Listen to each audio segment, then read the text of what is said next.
de Geografia, segundo ensino médio, capítulo 5, uso do espaço rural. Então, presta atenção, a gente vai falar, não é, como é que é utilizado o espaço rural. Primeira coisa, o espaço rural tem recursos naturais que o ser humano precisa. Então, desses produtos naturais, a gente tem vários deles que a gente modifica, produtos e produz vários produtos diferentes a partir de um. Então, nós temos aqui as atividades econômicas. Eu fiz uma lista aqui, depois eu vou tirar uma fotinha para você ver, para você resumir os itens e falar um pouquinho de cada um deles. Então, por exemplo, os recursos naturais são dois, não é? Tem os renováveis e não renováveis. Isso é coisa lá anterior, agora é só você vai relembrar. Os renováveis, como a água, que tem um ciclo da água, não é? As plantas, que elas crescem, então se você tira uma árvore, se o porte dela não demorar muito para crescer, você vai ter, dentro de alguns anos, outra árvore. Então, você volta a plantar, então são recursos que são renováveis. Os não renováveis, a natureza, ela demora, assim, milhões de anos para voltar, né? A ter esse produto, esse recurso natural. Um exemplo disso que a gente fala muito, o petróleo, não é? Que quando acabar não vai ter mais, vai demorar milhões de anos para se formar. Ouro, diamante, não é? Então, esses elementos naturais, eles demoram muito para se renovar, então a gente fala, não renovável, você não pode esgotar porque não vai achar mais dele, não sei em quantas gerações de homens para ter. Depois, não é? Nós temos as formas de cultivo do solo. Bom, essa forma de cultivo do solo, ela tem 3 itens importantes, que vai depender o quê? O clima, o solo e o relevo. Então, o clima tem espécies de plantas que precisam de um clima mais ameno, de um clima mais quente, de um clima mais frio, não é? Eu lembro bem que a maçã é do frio, as nozes é do frio, é quente. Você tem a laranja, você tem o abacaxi, a acerola. E aí depende de que cultivo você vai fazer, vai depender então do clima. Vai depender do solo, porque tem solo que é mais fértil, menos fértil. Tem solos que tem mais um tipo de vitamina para a planta, outros têm outro tipo de vitamina. E conforme o cultivo, ele vai puxar mais uma vitamina ou vai puxar outra. É por isso que antigamente se fazia um rodízio do terreno, né? Então, eles dividiam em 4, onde colocavam os animais, porque eles ficavam lá pisoteando, não é o quê? O esterco, o próprio, né? Porque todo dejeto de animal vira esterco, né? Eles comem coisas verdes. Aí, as 3 outras partes do terreno, eles plantavam cada um tipo de cultura diferente. Um arroz, um grão de bico, um milho. E aí, depois, a cada tempo que eles sabem do campo, o pessoal do campo, a cada não sei quantos meses, eles passavam um animal para outro terreno, depois da colheita. Colhiam tudo que tinham plantado e faziam um rodízio. Os animais vão para outra parte, e esse produto vai para outra. E aí, ele não desgasta o solo, não é? Então, o solo é importante, o clima é importante e o relevo também, porque às vezes, não é? Você vai plantar num vale e você tem aquele desmoronamento, às vezes, que acaba a cair em cima da plantação. Ou você quer plantar num morro, e daí com bem a chuva, vai cair enxurrada e cai tudo do morro, não é? Então, assim, o pessoal do campo, ele já aprendeu, ele já analisou, ele já usa técnicas antigas de fazer terraços, que ele segura a água e não deixa deslizar, terraceamento. E depois, então, a gente vai ver onde está aqui o que nós temos forma de cultivo, a agricultura intensiva e extensiva. Bom, a intensiva é aquela que produz muito. Então, geralmente, o que ela vai precisar? Tecnologias. Então, semeadeira, insumos, vai precisar de aparelhos para analisar, a terra se está boa, se não está, o que está faltando na terra, daí colocar os insumos que faltam. Então, intensiva, ela pega e ela produz muito, não é? Porque ela tem as técnicas modernas, a semeadeira, a colhedeira, não é? Tratores para arar a terra. Aí ele usa todos os recursos de tecnologia que ele tem, então é um cultivo intensivo. Já o cultivo extensivo é aquele que é mais braçal. A pessoa tem muito, precisa de uma terra, assim, um território, um terreno muito grande, de muitos hectares, para plantar, não é? E então ele vai demorar mais para produzir do que o intensivo, tá? Você vai especificando aí. E vamos ver. São grandes propriedades, precisa de muita terra.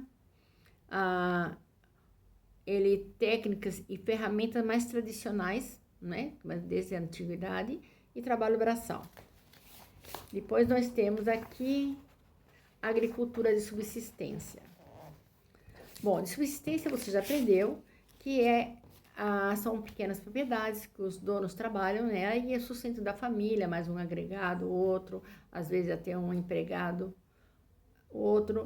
E então, essa subsistência dá para dividir em três, que nós temos a agricultura itinerante, é aquela que ele pega aquele terreno, põe fogo para limpar, planta, aí continua plantando e ele não cuida desse solo, não cuida dos minérios que está precisando desse solo, né? São minerais, são produtos para fertilizar o solo que ele vai precisar. Então, o que ele faz? Quando parou de dar o solo, que ficou fraquinho, ele vai para outro lugar, faz a mesma coisa, faz a queimada, desgasta, né? Limpa o solo, planta, aí vai plantando. Quando o solo fica pobre, ele vai passar para outro lugar.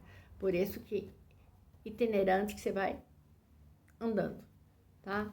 Aí depois nós temos a agricultura de jardinagem, não é? Que é um terreno mais alagado, mais usado para quê? Para plantar arroz.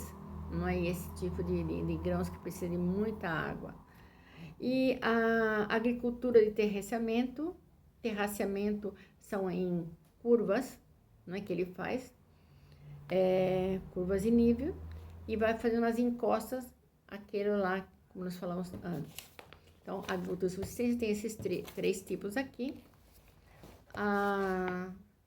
Aí vai falar ética e cidadania, a parte, são curiosidades que você pode ler, mas não tem necessidade de estar memorizando nem nada, não é?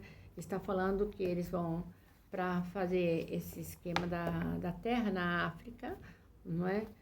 E o dinheiro que vai custar, então é a FAO, que é a Organização das Nações Unidas para a Agricultura e Alimentação. Eles querem implantar, né, os projetos na África. É um texto para você saber de curiosidade. Bom, aí nós temos agora a agricultura empresarial. Vou colocar aqui. Que é esse empresarial, a agricultura não é subsistência. Essa agricultura é para vender, para ganhar, para lucrar. Tanto no mercado interno, como muito mais que eles querem para o exterior, porque ganha mais, não é? Então eles gostam de exportar, mas também tem o consumo interno, então para exportação e interno. É empresarial e você já sabe, né? Vai utilizar todas as técnicas e toda a modernidade possível, porque aí ele, né, ele tem possibilidade de pegar safras maiores, né, mais rápido, com também um produto assim bem valorado e sem problemas de insetos que picam as folhinhas, que não sei o que deixam eles menores. Então esse cultivo ele fica bonito, grande, protegido, porque ele vai usar todas as técnicas conhecidas, não é? Aqui a agricultura de precisão porque é uma agricultura empresarial também, né? Então só que tem o estudo técnico sobre o solo, não é? A geoestatística eles usam também, não é? Para ver a viabilidade do clima e do solo. Então é tudo junto à ciência com a agricultura, não é? Para ser preciso, exato. E aí depois ele vai para formas de criação de animais, que vocês fizeram até marquetes comigo já. É chamado, né, zootecnia. E aí você tem de forma pecuária intensiva e pecuária extensiva. A intensiva é aquela que você vai ter veterinário, com vacinas, o gado é preso, engorda mais e usa até para tirar leite mecânica, né? Então você tem os puxadores lá mecânicos, então é tudo super moderno. E você tem a pecuária extensiva, que é aquela que o gado fica solto. Ele precisa de bastante grama e eles levam de um lugar para o outro, onde tenha, né, a grama apropriada para esse gado. Então, ele não tem a qualidade da carne como o outro. Também nós temos a criação de gados para duas coisas, duas maneiras. Uma é para dar carne e a outra é para dar leite. Então, você tem um gado leiteiro que criam só para dar leite, e do leite vai para a indústria, para 1000 produtos, como queijo, iogurte, Danone, essas coisas aí, boa. E a de carne, que né, mata o animal e vai para os açougues. Que mais nós temos aqui? Eu gostei muito aqui, vai te falar da zootecnia. O gado envolve, assim, várias espécies de animais. Aí você tem o gado bovino, o caprino, o suíno, o equino, o muar, o ovino, o bubalinos ou bufalinos e rangífero. Que você fala, caramba, não é renas? Mas na Noruega e essas partes do norte, eles usam, não é porque a rena também é um animal que dá carne para eles e dá uma série de produtos também, não é? E é muito legal isso aí. É interessante. Eu já vi mandaram fotos lá, aquele rebanho de renas, é lindo. Até eu brinco, falo, cadê Papai Noel? Não é? Acho que o Papai Noel vai lá e pega as renas de lá, empresta no Natal. Depois nós temos o extrativismo. O extrativismo, o homem não vai plantar, o homem vai tirar direto da natureza, tá? São produtos que são tirados da natureza, não precisa plantar, não precisa criar, nem nada. E nós temos 3 tipinhos de extrativismo: o vegetal, o animal e o mineral. Bom, vamos para o extrativismo, qual é o primeiro aqui? Vegetal. Aí você tira, você pega árvores, que você vai fazer casas, vai fazer móveis, vai fazer um montão de coisa. Você tem a castanha de caju, você tem dos coqueiros, você tem óleo que usa óleo de coqueiro, você tem até tem um óleo especial que faz batom, né, que é manteiga de cacau. Aqui, vamos ver, aqui fala tudo aí, que eu lembro mais o castanha do caju, o coco, não é? A madeira já falei, a castanha do Pará, a piaçava, o açaí. Então, isso aí tá na natureza, o homem vai lá, não é? Isso sem falar também o látex. Látex é aquele que você corta a seringueira, escorre e vai fazer as borrachas dele. Como tem borracha industrializada, que vem do petróleo, agora não é tão utilizado como no começo, mas de qualquer maneira ainda é uma economia, não é? O látex que tira de lá. Aí fala, é lógico, vai falar do desmatamento, que acaba, não é, dando problemas para o meio ambiente, para os animais, para todo, não é, o biossistema que está lá, e tem que ter muito cuidado com isso, com o desmatamento. Bom, então, extrativo vegetal, você vai lá, você vai pegar os frutos, né, o coco, a castanha, você vai pegar o óleo de babaçu, você vai pegar uma madeira, você vai pegar uma borracha, uma série de coisas. Esse é o extrativismo. O homem não plantou, o homem não cuidou, vai lá na natureza e pega. Aí nós temos o extrativismo animal, que é a caça e a pesca. A caça, não é, sempre foi desde os tempos primitivos, que era o alimento do homem, hoje em dia não precisa. Então a caça ficou mais para esporte, mas a pesca continua. A pesca, todo mundo continua fazendo, tirando da natureza, indo pescar no lago, no rio, é interior, mas a pesca marítima é que está sendo já há tantos anos que está sendo, já ocupa preocupação, porque é extensivo, uma pesca que aquelas de arrastão, junto com o peixe vem outras criaturas do mar que não tem necessidade e eles jogam depois que estão mortos, não é? Então é uma pesca meio que predatória que está em alguns lugares assim, tem as épocas certas para pescar, para não pescar na desova, né? Enfim, então nós temos aqui a pesca e tem a pesca também, essa que é predativa. Você tem um texto aqui que não precisa ler, que é bastante extenso, na página 69, não é?